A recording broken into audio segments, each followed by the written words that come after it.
के महाराज के पास थे तो वरदान मांग लिया है। पहले वरदान में अपने बेटे का राज और दूसरे वरदान में प्रभु राम जी का ये वनवास।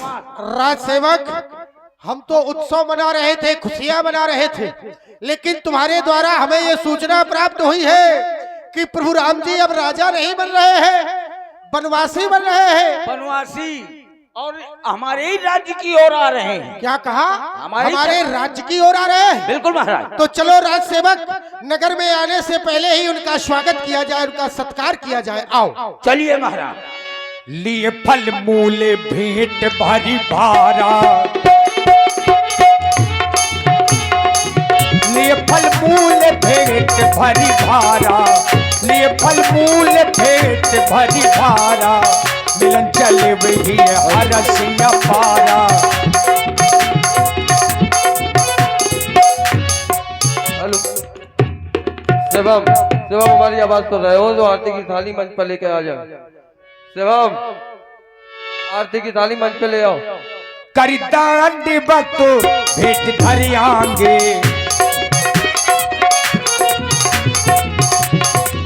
करिदान बतो भेंट धरी आंगे, प्रभु पे लोक तो अति अनुरागे, प्रभु पे लोक अति अनुरागे।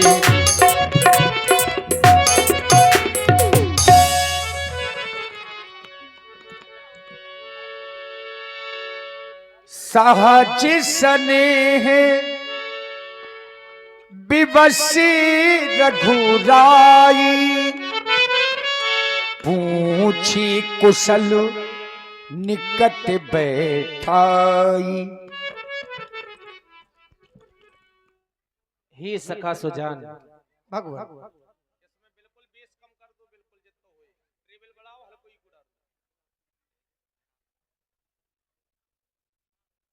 हे सखा सुजान, देख रहा हूं विगत वर्षों के उपरांत आज हमारा तुम्हारा मिलन हो रहा है।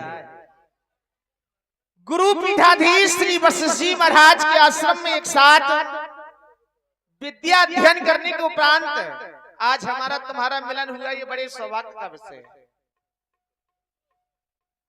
तुम्हारे राज्य में पूर्ण कुशलता तो है, क्योंकि सखा का भाव सखा कहते किसे? देखिए, जो आज के मुख्य अतिथि हैं खंड विकास अधिकारी गोहांड, उनका पदार्पण यहाँ पर हो चुका है और कुछ ही क्षणों में वो मंच पर आप लोगों को देखने को मिलेंगे। आरती के माध्यम से खंड विकास। हे सखा, तुम्हारे राज्य में पूर्ण कुशलता तो है, क्योंकि कहा गया है जार सुराज प्रिय प्रजा दुखारी, सोनिप अवश्य नरककारी। जिस राजा के राज्य में प्यारी प्रजा दुख का अनुभव करती है, वह राजा नरक का गामी हुआ करता है। चाहता हूं अपने राज्य की हमें कुशलता अवगत कराओ, क्योंकि हमारा धर्म है आज मित्र के भाव जानने की हमारा जिज्ञासु भाव है। आप हमें अवगत कराएं। हे भगवान, आप पूछ रहे हैं कि हे सखा निखार, आखिर तुम्हारी कुशलता कैसी है, परिवार सहित कुशल मंगल से हो या नहीं? तो भगवान, हम तो इतना कहेंगे, नाथ, जिस समय मैंने आपके इन चरणों का दर्शन किया, नाथ कुशल पद पंकज देखे, भयउ भाग भाजन जन लेखे। जिस समय से मैंने आपके इन चरणों का दर्शन किया है, मानो विश्व की सारी कुशलता चलकर मेरे समीप स्वयं आ गई हो। आज इस निखात की गणना भाग्यशालियों में हो रही है। हे भगवान, एक निवेदन है मेरे इस निवेदन को स्वीकारे। अवश्य आप बताएं। आप अयोध्या से चलकर मेरे नगर के समीप आ गए हैं, तो कृपा करिए, पुरधारिये पाऊ, थापिए जन सब लोग सिहाऊ।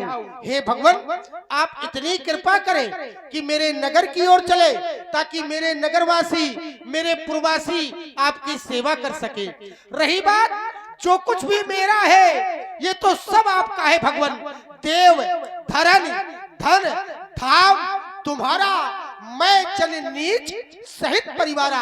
हे भगवान, मैं तो नीच हूँ, नीच जाति में जन्म लेने वाला हूँ। जो कुछ है मेरा सब आपका ही है, आपकी ही कृपा से सब मुझे प्राप्त है। तो भगवान चले आप नगर की ओर चले, ताकि मेरे नगरवासी आपकी सेवा कर सके। हे सखा, तुम्हारे द्वारा कहा गया करिए कृपा पुर धारिये पाऊं, थापिए जन सब लोग से आऊं। हमारे ऊपर ऐसी कृपा करो कि हमारे नगर में चलकर नगरवासियों को दर्शन दो, यहाँ तक कि सारी प्रजा का जीवन कृतार्थ करो। सखा, आपको ज्ञात नहीं है, कयहु सत्य सब सखा सुजाना, मोह दीन पितु आयसाना। पिताजी के द्वारा हमें ये वन का राज्य दिया गया है।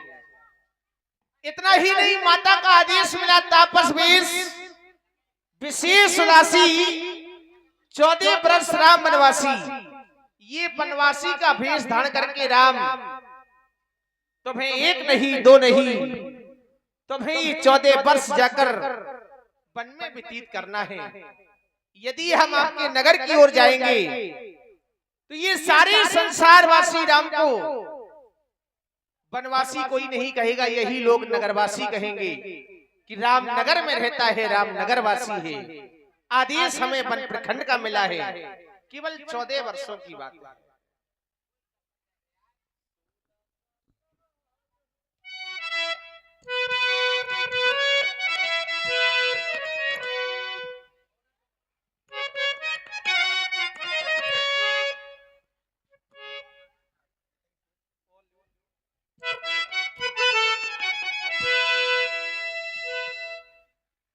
कि 14 का सवाल है और उसी का ये हाल है। तो प्यारी सखा ना करना, मन में कोई मलाल है। 14 का सवाल है।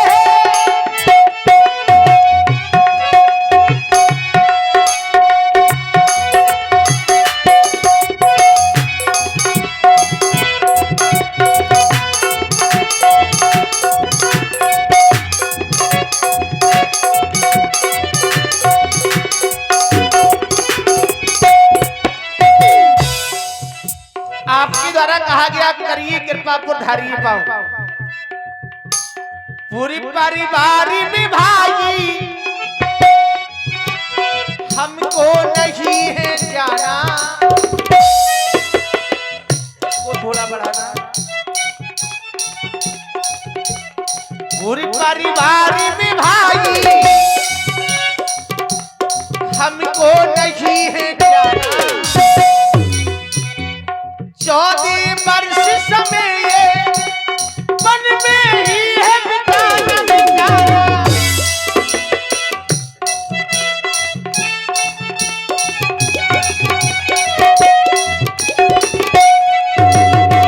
तो 1 2 3 4 5 6 7 8 9 10 11 12 13 14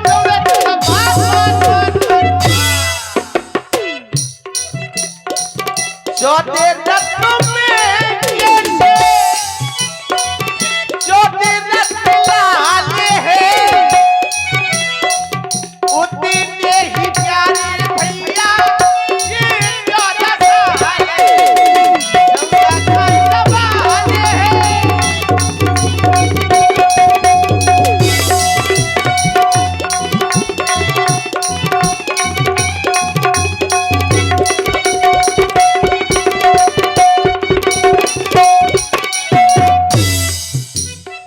इसलिए सखा, भगवान, आपने बताया है, अपनी समस्या को आपने सुनाया, कि 14 वर्षों तक आप किसी नगर और किसी ग्राम में नहीं जा सकते हैं, क्योंकि आप पर यह प्रतिबंध है। यदि आप किसी ग्राम और नगर में जाएंगे तो संसार के लोग आपको नगरवासी कहेंगे। हे भगवान, आपने हमें सखा कहकर बुलाया है, तो मैं आपके नियम को तोड़ना नहीं चाहता हूँ। आपकी व्यवस्था ठहरने की मैं यही किए दे रहा हूँ। वो जगह दिखाई महाराज गुह ने जहां सिंसुपा वृक्ष है। भगवान, ये कोहे सवारी साथी डसाई, कुछ किस लय में मृदुल सुहाई।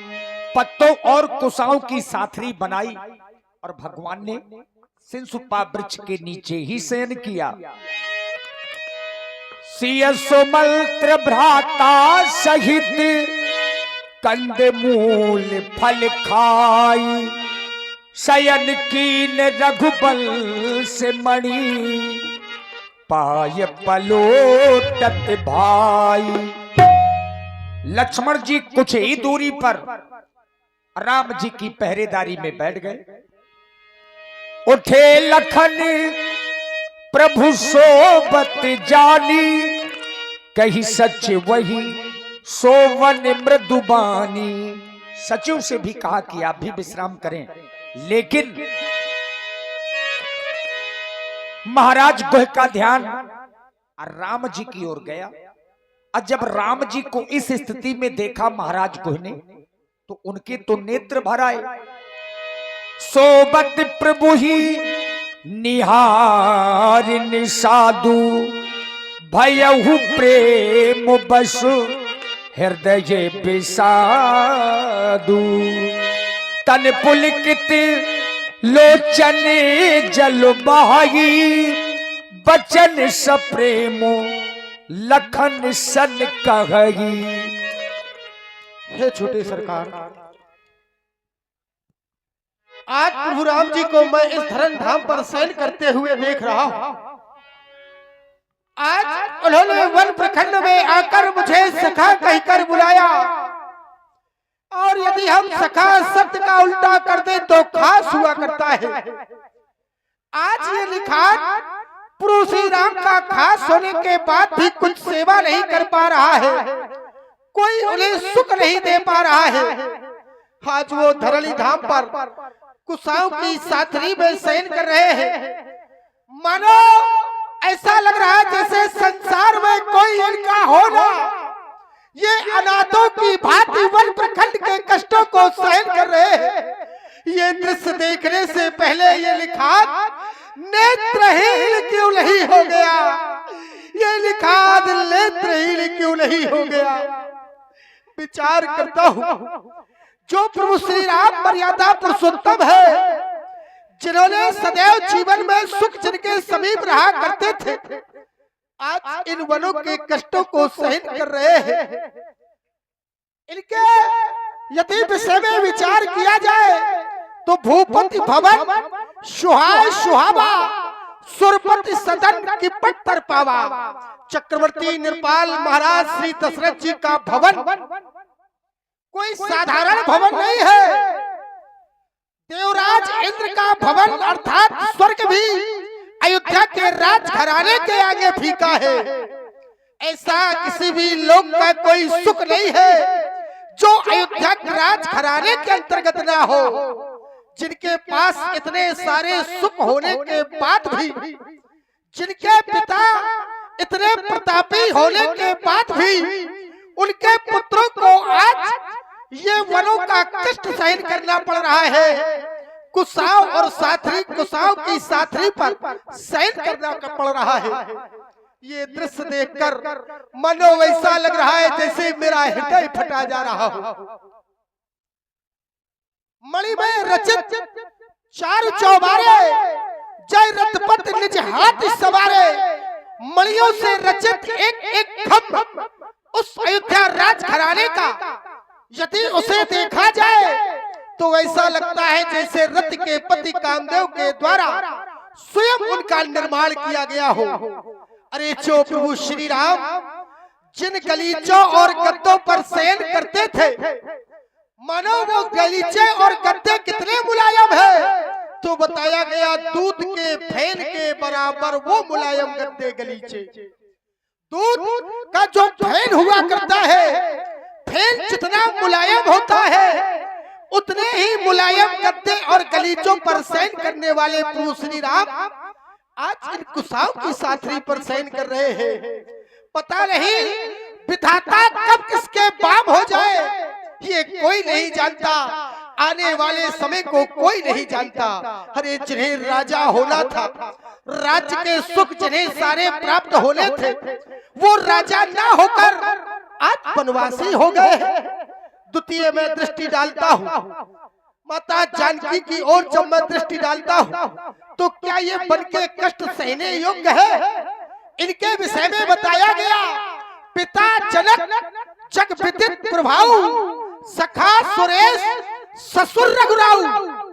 महाराज जनक को संसार में कौन नहीं जानता है।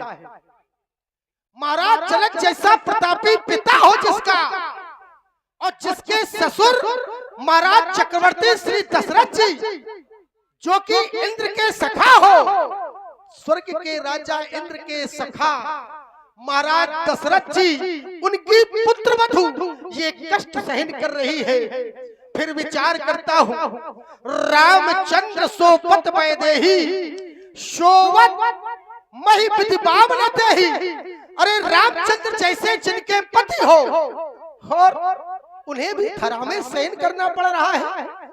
विधाता पता नहीं कब किसके बाम हो जाए, कब किसके बाएं हो जाए, ये कोई नहीं जानता। सीए राम की कानन जोगू, कर्म प्रधान शित कह लोगू। क्या सीता जी और राम जी बनके योग्य है? संसार के लोग कहते हैं कर्म प्रधान विश्व रचि राखा, जो जस करे सो तस फल चाखा। संसार में कर्म प्रधान है, जो जैसा करता उसे वैसा फल मिलता है। तो क्या छोटे सरकार राम जी के और सीता जी के द्वारा ऐसा कर्म किया गया है? ऐसा कौन सा कर्म किया गया इनके द्वारा जो आज इन्हें ये कष्ट उठाना पड़ रहा है?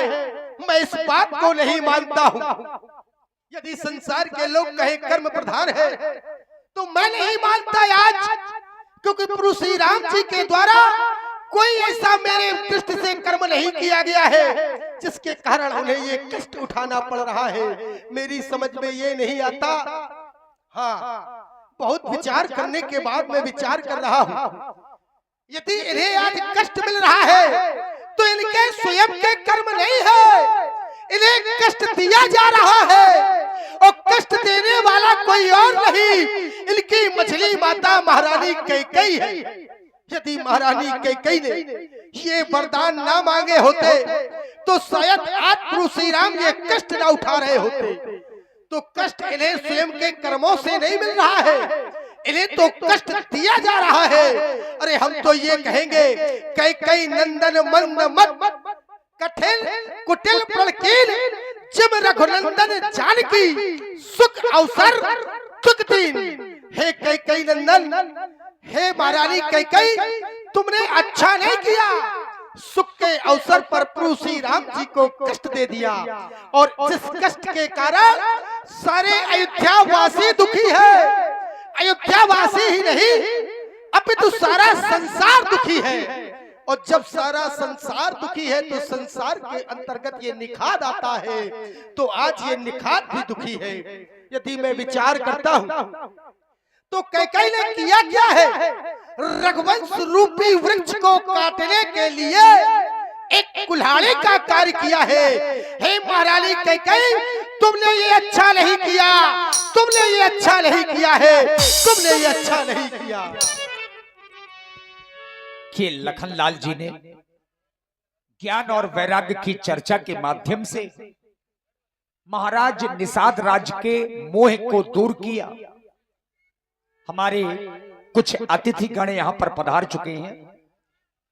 आदरणीय श्री S.N. कश्यप जी, खंड विकास अधिकारी बीडीओ साहब, उनका पदार्पण हो चुका है।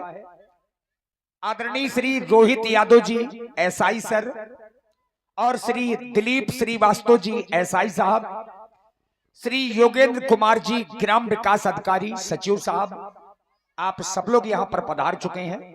और कुछ ही क्षणों में भगवान की मंगल में आरती के माध्यम से वो मंच पर उपस्थित होंगे, आपसे साक्षात्कार करेंगे। बोले लखन मधुर मृदु बानी, ज्ञान विरागो भगति रस सानी।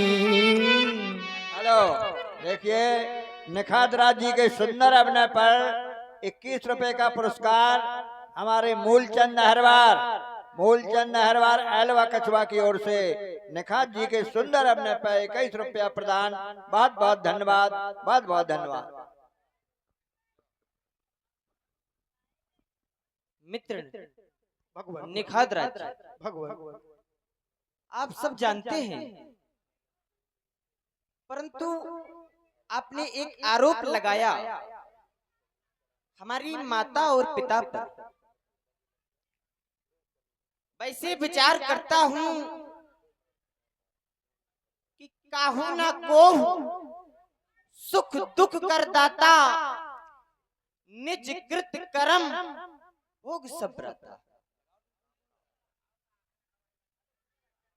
जोग वियोग भोग बलवंदा, हित अनहित मध्यम संपन्नता। जन्म मर्म जहां जग जालू, संपत्ति विपत्ति कर्म कर। दर निधाम धन पुर परवारू, सर्ग नर्ग जहां लगी व्यवहार। और जब देखता हूं आप इस सांसारिक वचनों का प्रयोग किया है, आपने यहां आने का मूल नहीं समझा, क्योंकि प्रवर तो माया के ज्ञान है, वो तो सर्वज्ञ शिरोमणि है। और क्योंकि जब मैंने एक बार अपने गुरुवर से पूछा कि गुरुवर ये व्यक्ति इतना पाप क्यों करता है, तो गुरुवर के द्वारा अवगत कराया गया, जब व्यक्ति इस सांसारिक सरोवर में आता है तो आते ही उसे इस धरनी धाम पर आते ही उसे माया लपेट लेती है। जब व्यक्ति बालक या हम ये कहें कि लड़काई की अवस्था होती है 5 वर्ष की, और लड़काई की अवस्था के बाद जब बड़ा होता है, और गुरुवर में बताया कि एक व्यक्ति का उदाहरण देते हुए, तो वह 4 दिशाओं में व्याप्तित होकर प्रथम वह पूर्व दिशा की ओर चला। तो पूर्व दिशा में उसे 4 सिंह मिले, शेर। वहां से वह भागा तो वह पश्चिम में चला। जब वह पश्चिम में गया तो उसे एक राक्षसनी मिली। जब वहां से वह उत्तर की ओर भागा तो एक वृक्ष के नीचे बैठ गया, और उस वृक्ष पर की जो जड़ हुआ करती है, मूल हुआ करती है, उसने देखा कि 2 चूहे, एक सफेद और एक काला, अगल बगल बैठे हुए हैं,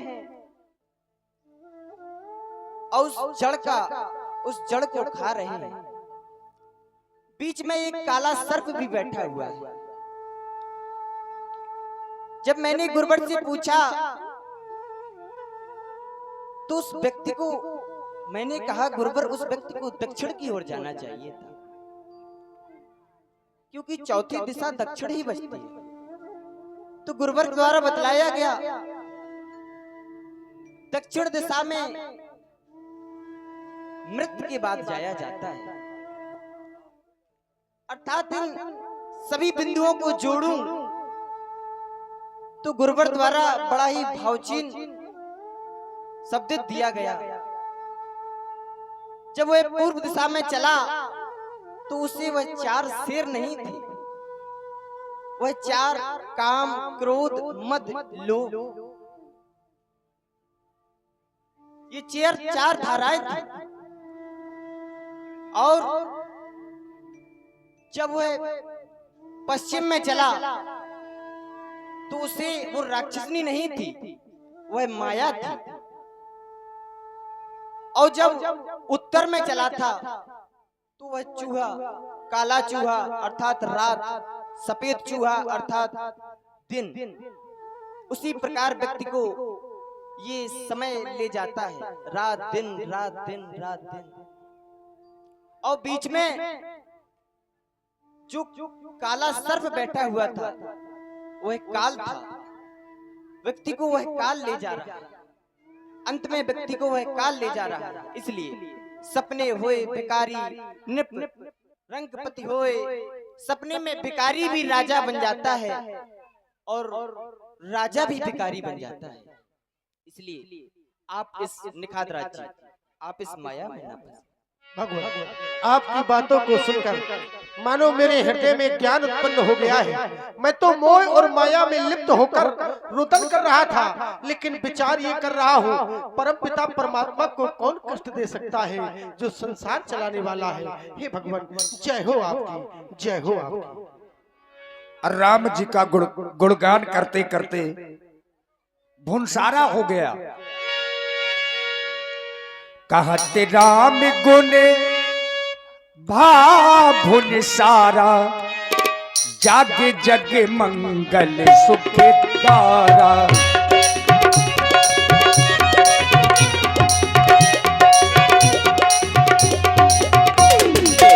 सकल सोच करी राम नहावा, कुछ सो जाने बट क्षीर मंगावा।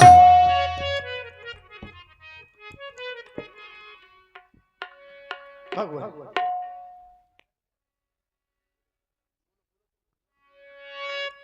हे सखा सुजान, भगवान अब हमारी 14 वर्षों की वन यात्रा शुभारंभ हो रही है।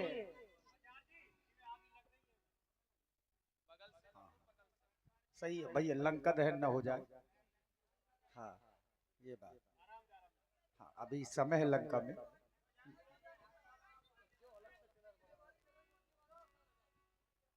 वनवास में भगवान से सब लोग मिले और भगवान ने ऐसे ही दबे कुचले लोगों का साथ लिया, सहयोग दिया, दर्शन दिया। सब आएंगे।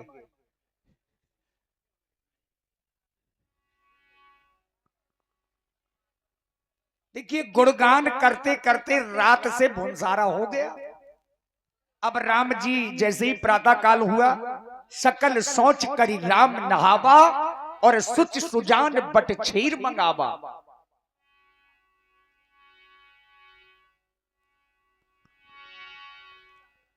हे सखा सुजान, भगवान ये 14 वर्षों की हमारी वन यात्रा शुभारंभ हो रही है। मंत्री जी हमारे साथ में आए हुए हैं। आज तक राम ने सदैव मंत्री जी के आदेश का पालन किया है। मन में विचार ये करता हूं कि अब हमें कुछ ऐसा दृश्य दिखाना चाहिए जिससे मंत्री जी दृश्य को देख करके मंत्री जी को ये स्वयं ज्ञात हो जाए कि राम अब अयोध्या न जाकर के वन प्रखंड ही जाएगा। ये विश्वास दिलवाना है। विश्वास कैसे दिलाएंगे? एक मन में विचार आया, कहा भी गया कि बट विश्वास अचल निज धर्मा, जाकर के बट वृक्ष का दूध ले आओ। बट वृक्ष के दूध से हम अपने केशों को जटाओं में परिवर्तित करेंगे।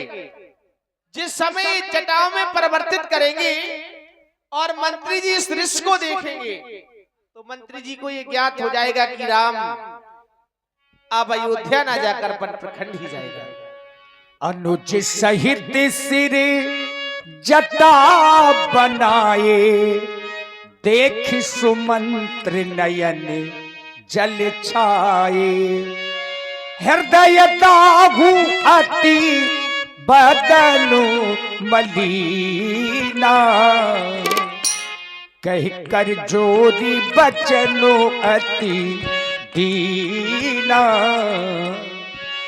प्रभु आप क्या कर रहे हैं? आप इन बालों में बरगद का दूध लगाकर क्या ये आप कहना चाहते हैं मैं अयोध्या नहीं जाऊंगा? राम राम, यह दृश्य देखने से पहले मेरे नेत्र क्यों नहीं फूट जाते?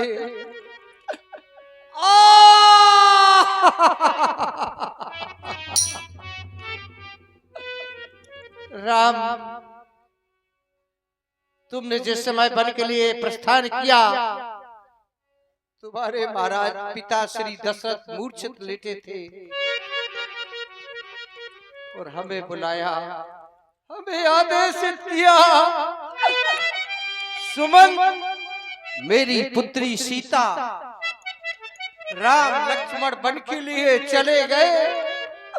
सीता ने कभी अपने हाथों से श्रृंगार नहीं बनाया, दर्पण नहीं उठाया। वो सीता वन में कैसे रह पाएगी? इसलिए नाथ कहेऊ अस कौशल नाथा, तुम्हारे पिता दशरथ ने हमें आदेशित किया, नाथ कहेऊ अस कौशल नाथा, रथ जाबो राम के साथ। हमें आदेशित किया रथ ले जाओ, रथ पे बिठा करके वन में घुमा करके मेरे राम को वापस ले आना। वन दिखा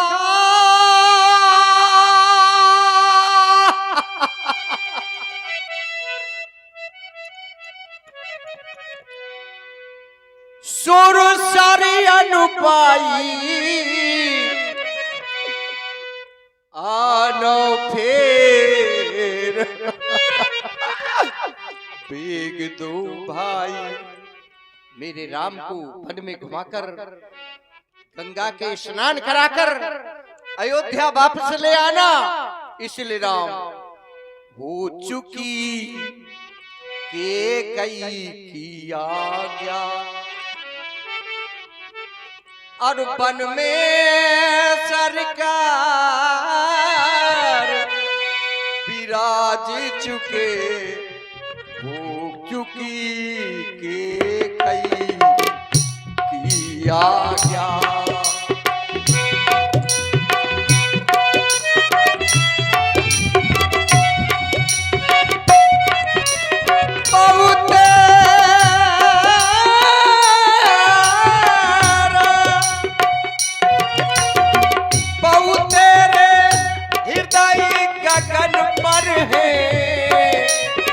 वरदानों के घन बात चुकी, हो चुकी के कई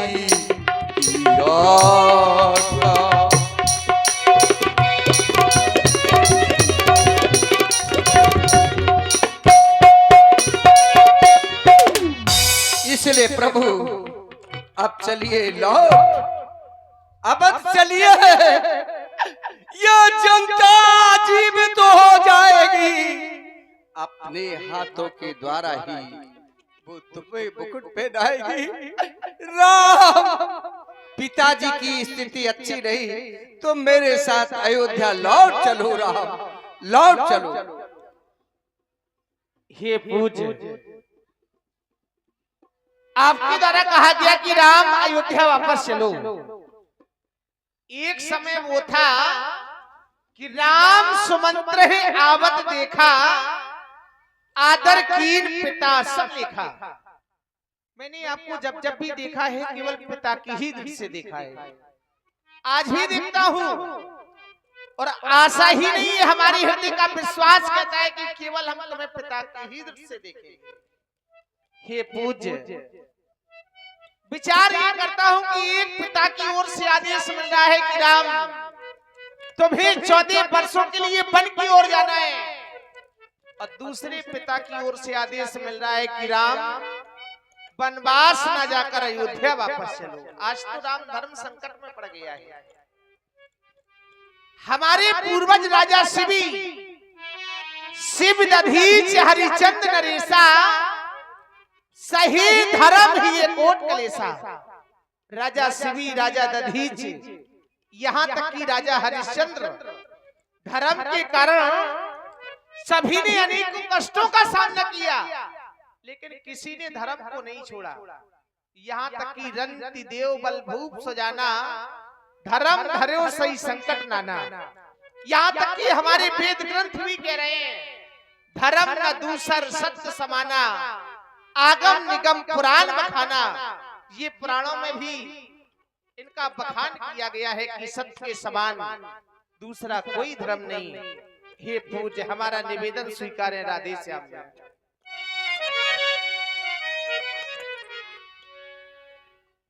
मंत्री बूढ़े मंत्री, यदि हमको आप चाहते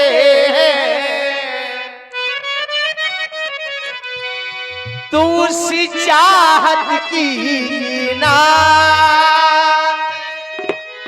तुमसे बस यही मांगते,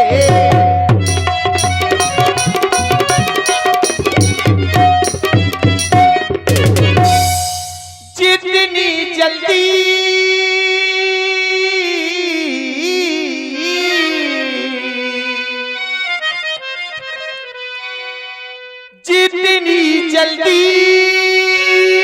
जा सकते हो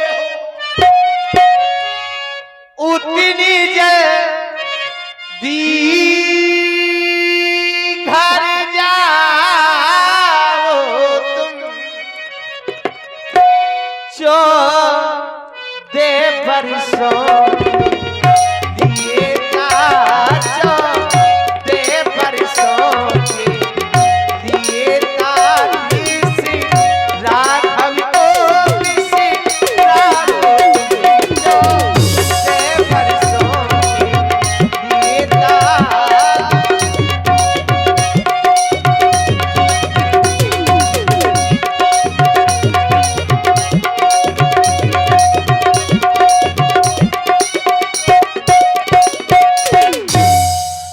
केवल 14 वर्षों की बात है।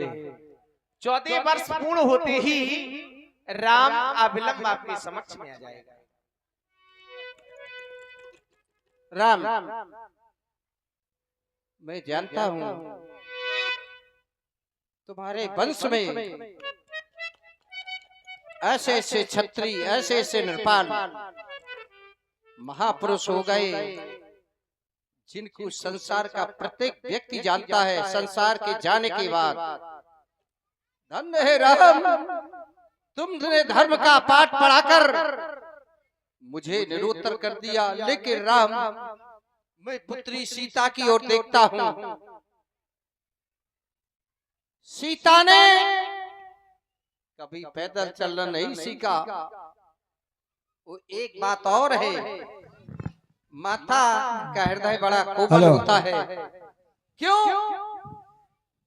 हाँ, देखिए भगवान राम जी और ये भक्त सुमंत जी का जो सुंदर संवाद आप देख रहे हैं, इन पर प्रसन्न होकर के 51 रुपया हमारे आदरणीय राहुल और रामू राजा की ओर से, अलकछुआ की ओर से प्रदान हुए हैं। और 21 रुपया ये मूलचंद अहरवार, 50 रुपया हमारे आदरणीय डॉक्टर रामजीवन की ओर से, और 11 प्राण दीजिए कौशल को, इसलिए इन्हीं को लौटा कर कुछ प्राण दीजिए कौशल को। यदि ये भी बन की ओर गई तो मरा समझिए कौशल को, सीता को आप बाबू। पूज धैर्य को धारण करें। मैं अवश्य जानकी को समझाने का प्रयास करता हूं। देखिए, राम जी ने भी माता सीता जी को समझाया, और सभी लोग ध्यान देकर के इस प्रसंग को जरूर देखें। प्रिय जानकी,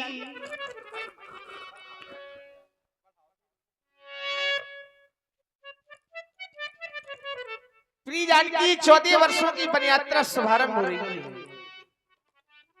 वन बहुत कठिन और कलेशदायक हुआ करता है जानकी।